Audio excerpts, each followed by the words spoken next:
बाकी इलाकों में इस तरह के एनकाउंटर्स ऐसा नहीं है कि थम गए हैं, लेकिन आज के मौजूदा परिवेश में यह अहम बात है। अभी जो जानकारी मिल रही है उसके अनुसार एक सीआरपीएफ के अफसर जो हैं वो इसमें घायल हुए हैं, लेकिन अभी एनकाउंटर जारी है।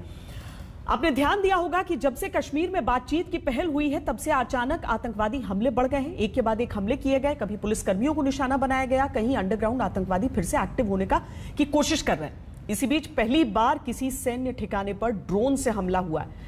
यह भारत के लिए बहुत बड़ी चुनौती है। अगर ड्रोन अटैक का टारगेट आसानी से सैन्य ठिकाना बन सकते हैं तो आतंकवादियों और उनके आकाओं के लिए इससे बड़ी बात और क्या हो सकती है। कल को दूसरे बड़े ठिकाने ऐसे ड्रोन हमले के टारगेट पर आ सकते हैं। जम्मू में यही हुआ जब लगातार दूसरी रात दूसरा सैन्य ठिकाना टारगेट पर आया।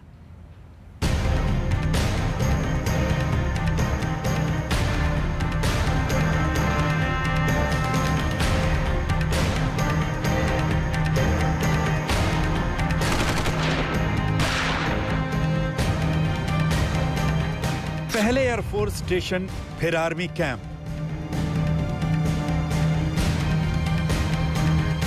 24 घंटे में ड्रोन अटैक की दूसरी साजिश। छोटे ड्रोन से बड़ी साजिश का बड़ा प्लान।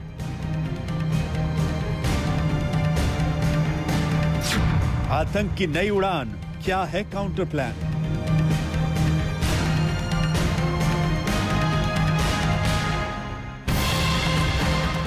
जम्मू के एयरफोर्स स्टेशन में जो हुआ वो आर्मी कैंप में भी हो सकता था अगर हाई अलर्ट ना होता, अगर जवान मुस्तैद ना होते। अभी जम्मू ड्रोन अटैक की जांच चल ही रही है। 24 घंटे के भीतर फिर 2 ड्रोन दिख गए। इस बार इन ड्रोन का टारगेट जम्मू का ही कालूचक मिलिट्री बेस था। रविवार की रात को 11:45 पर पहला ड्रोन दिखा। करीब 3 घंटे बाद रात 2:40 पर दूसरा ड्रोन दिखा।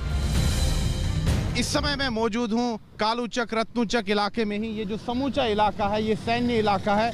यहाँ पर भी आप देख सकते हैं ये सेना के कैंप है। सड़क के इस किनारे भी और सड़क के दूसरी किनारे भी। ये जो सड़क है ये जम्मू पठानकोट राजमार्ग है। राजमार्ग के सटीक ही जो है सेना के कैंप है, दोनों तरफ से, इस तरफ से भी और दूसरी तरफ से भी। ये कालूचक रत्नुचक जो है मिलिट्री इलाका है। रात को मिलिट्री बेस पर ड्रोन मंडरा रहे थे। एयरफोर्स स्टेशन पर एक दिन पहले ही हमला हो चुका था, इसलिए ड्रोन दिखते ही तुरंत हाई अलर्ट किया गया। क्विक रिएक्शन टीम एक्टिव हो गई। ड्रोन को गिराने के लिए सेना ने करीब 20 से 25 राउंड फायरिंग की। फायरिंग के बाद अंधेरे में ड्रोन गायब हो गए। सर्च ऑपरेशन चलाया गया, लेकिन ड्रोन के कोई अवशेष नहीं मिले। क्योंकि पहले से ही जम्मू कश्मीर में जो है हाई अलर्ट घोषित था एयरफोर्स पर धमाकों के बाद, एयरफोर्स स्टेशन पर धमाकों के बाद, तो इसीलिए जो मुस्तैद सैनिक थे उन्होंने तुरंत जब ड्रोन्स को देखा तो उस पर फायर किया। लेकिन चूंकि अंधेरा था तो ड्रोन को मार तो नहीं गिराया गया, लेकिन ड्रोन वहां से फिर दिखाई नहीं दिए।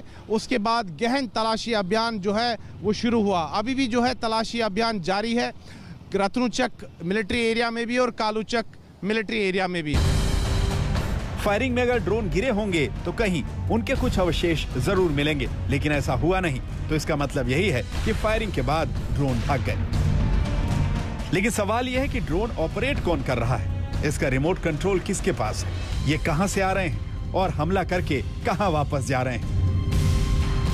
एयरफोर्स स्टेशन पर हमले में भी यही हुआ। अब तक की जांच में ड्रोन के अवशेष नहीं मिले, यानी ये विस्फोटक से लैस होकर आए और एयरफोर्स स्टेशन पर हमला करके आसानी से वापस चले गए।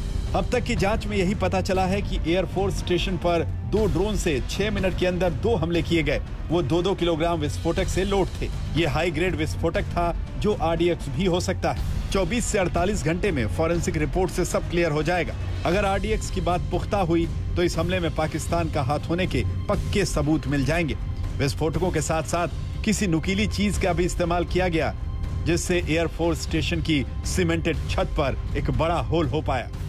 अभी ये बताना बड़ा मुश्किल है कि आखिरकार ये ड्रोन लॉन्च कहां से हुए, कौन इनको ऑपरेट कर रहा था। क्या ये जम्मू के आसपास इलाकों से ऑपरेट हो रहे थे या अंतर्राष्ट्रीय सीमा से भेजे गए थे?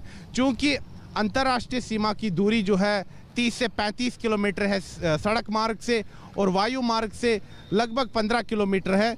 तो इतनी दूर तक ड्रोन आना जो है सुरक्षा विशेषज्ञों के अनुसार काफी कठिन है, लेकिन फिर भी सभी पहलुओं पर जांच जारी है। अभी ये कहना मुश्किल है कि एयरफोर्स स्टेशन पर जो ड्रोन अटैक हुआ उसमें ड्रोन सीमा पार से आए थे, क्योंकि बॉर्डर से एयर डिस्टेंस करीब 14 से 15 किलोमीटर है और इतनी दूर तक 2 किलोग्राम वजन के विस्फोटक लेकर ड्रोन का उड़ान भरना और आसानी से पकड़ में न आना ये नामुमकिन सी बात लगती है। इसीलिए जांच की सबसे मजबूत थ्योरी यही है कि साइज में बहुत छोटे ड्रोन को आसपास के ही 6-7 किलोमीटर के दायरे से ऑपरेट किया गया। इसलिए इन्हें ऑपरेट करने वाले कौन कौन लोग हैं, किसके इशारे पर ऐसा किया जा रहा है, क्या ये किसी बड़े आतंकी हमले का टेस्ट कर रहे हैं? इन सवालों का जल्द पता लगना जरूरी है, क्योंकि आतंक की इस नई उड़ान से लहूलुहान होने के बड़े खतरे हैं। इसीलिए इस उड़ान के पर तुरंत कतरने जरूरी है। जम्मू से कमलजीत संधू और सुनील जी भट्ट के साथ आज तक भी